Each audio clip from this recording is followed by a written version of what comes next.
غده سرطانی صفویت در تاجیکستان. کشور کوهستانی و پربارش و حاصلخیز تاجیکستان با مساحت بیش از 143,000 کیلومتر مربع در آسیای میانه،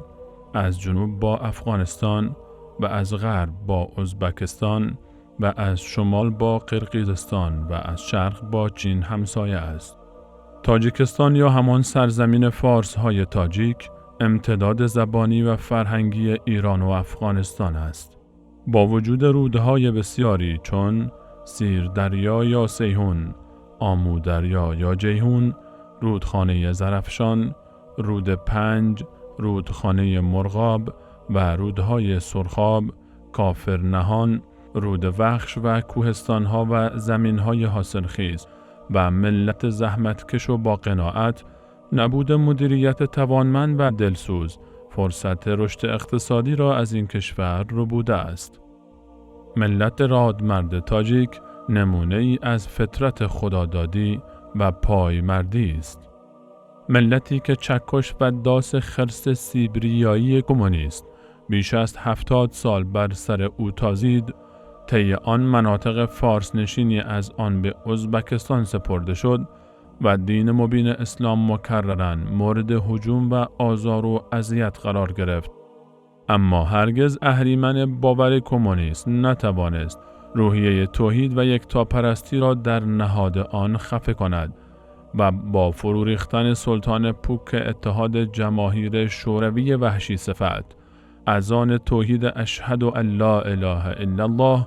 از چهار سوی تاجیکستان بلند شد و دستهای مؤمنان به نیایش حق برخاست و دلهایشان نغمه ایاک نعبد و ایاک نستعین سر داد.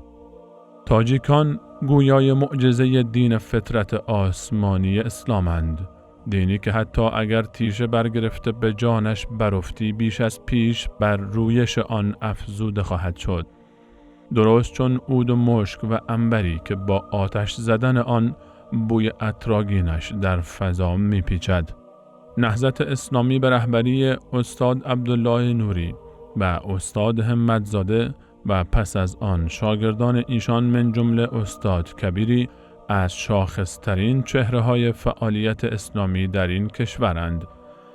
اندیشه‌های بیدارگری اسلامی دیگری نیز چون جماعت تبلیغ و سلفیت در کنار حزب نهضت در راستای بیداری جوانان نقش قابل ملاحظه‌ای داشتند. غده سرطانی صفویت که سالهاست تلاش دارد عقیده سرزمین فارس را با باورهای ضد قرآنی و تنش آفرین و فتنه افروز تغییر داده آنها را به گروهک ناچیز صفویت شامل کند تا بر علیه سایر امت اسلامی بسیج شوند، انگشت روی جوانان تاجیک نهاده است. صفوی‌های مزدور تاجیک که سالیان مدیدی در ایران دوره دیده اند، با نقاب نهادن بر چهره واقعی خیش زهر در شهد گذاشته به خورد ملت تاجیک می‌دهند. دقیقاً همان سیاستی که در ابتدای انقلاب مردمی ملت ایران سال 1357 در ایران و سپس در افغانستان و جهان عرب و سایر کشورهای اسلامی به اجرا درآوردند. شیعه با حیله‌های گوناگون و با سر دادن شعارهای براق وحدت اسلامی و استفاده ابزاری از خون شهیدان فلسطین و سخن گفتن به نام شخصیت‌های درجه اول جنبش‌های اسلامی توانست به سرزمین‌های زیادی چون مصر، اردن، مراکش، کشورهای خلیج، مالزی و اندونزی و پاکستان و غیره راه یابد. صفویت درست همین ترفند و حیله را در تاجیکستان رنج دیده و فقر زده‌ای که سالهاست از فرهنگ اصیل فارسی و هویت نیاکان دور نگاه داشته شده است نیز به کار گرفت. سوء استفاده ابزاری از فقر فرهنگی و فقر اقتصادی ملت برومند تاجیک. تفکر تروریست پرور و فتنه افروز ولایت فقیه چهره گرگ صفتانه خود را در پوست زمخت و درشت کمک‌های انسان دوستانه به نام کمیته امام خمینی و هلال احمر پنهان نهاده وارد تاجیکستان شد.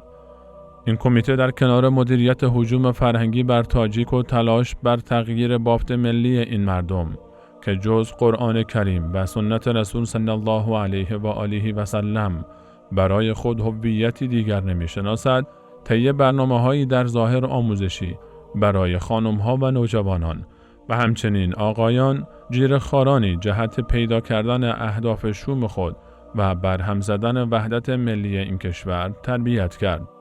گردانندگان این غده سرطانی صفویت به کلی از واقعیت جامعه تاجیک غافلند. اینان درک نکرده اند که اولاً نیرنگ‌های ولایت فقیه اگر در جامعه‌های غیر فارسی زبان خریداری داشته، در جامعه تاجیکستان و افغانستان کاملاً بی اثر است، چرا که وحدت زبانی و نزدیکی تاجیک‌ها و افغان‌ها با ایران چهره واقعی صفویت و نحوه برخوردشان با اهل سنت و کشتار و شکنجه بیرحمانه موحدان در این کشور را برملا ساخته است. دوماً پس از گزارش‌های رسیده از کشتارهای وحشتناک تروریست‌های تحت حمایت ایران در عراق و سوریه و یمن و افغانستان و پاکستان، دیگر واقعیت نظام صفوی حاکم بر ایران بر کسی پوشیده نمانده است.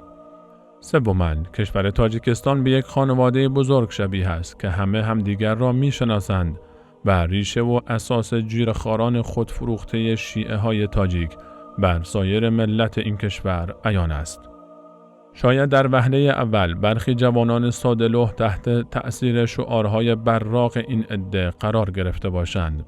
ولی ملتی که سالهای متمادی اشغال روسیه نتوانست شعله ایمان را در قلبهایشان خاموش کند، چگونه ممکن است خفاشان خرافه فروش و امامزاده پرستان شیعه صفوی را توان تحریف عقیده یکتاپرستی در دلهای آنان باشد؟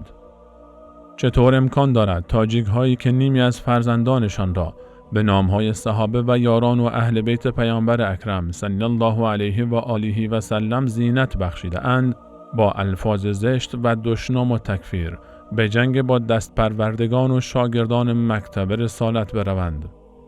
آیا هرگز امکان دارد تاجیکی که حضرت عمر رضی الله عنه را وزیر پیامبر و داماد شیر خدا علی مرتضی رضی الله عنه می داند به تحریک شیعه او را کافر بشمارد؟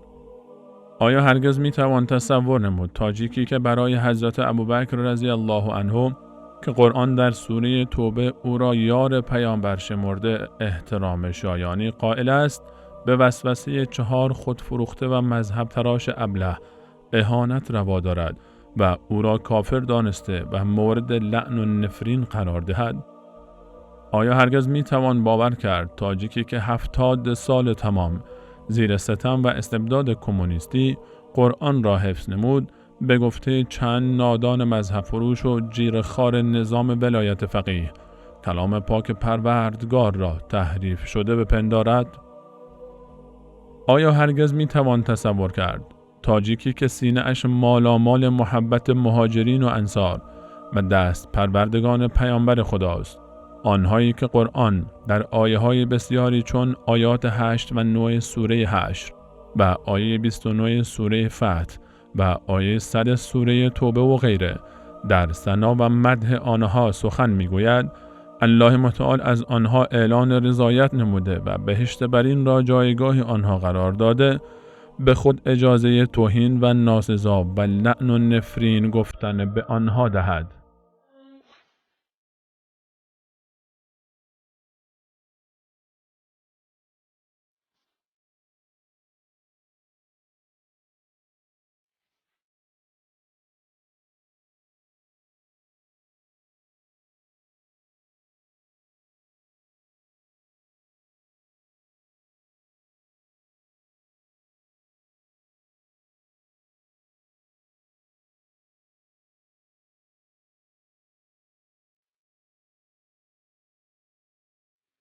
و پیشگامان نخستین که همان مهاجرین و انصارند و کسانی که به نیکی و درستی از آنان پیروی کردند، الله از ایشان خوشنود است و آنان نیز از الله راضی هستند و الله برای ایشان بهشت‌هایی آماده کرده که از زیر درختان آن نهرها جاری است و در آنجا جاودانه میمانند و این است کامیابی بزرگ. و آیا هرگز تصور می رود تاجیکی که عفت و شرافت و غیرت او در تمامی جمهوری‌های تابع روسیه بر سر زبانها بود،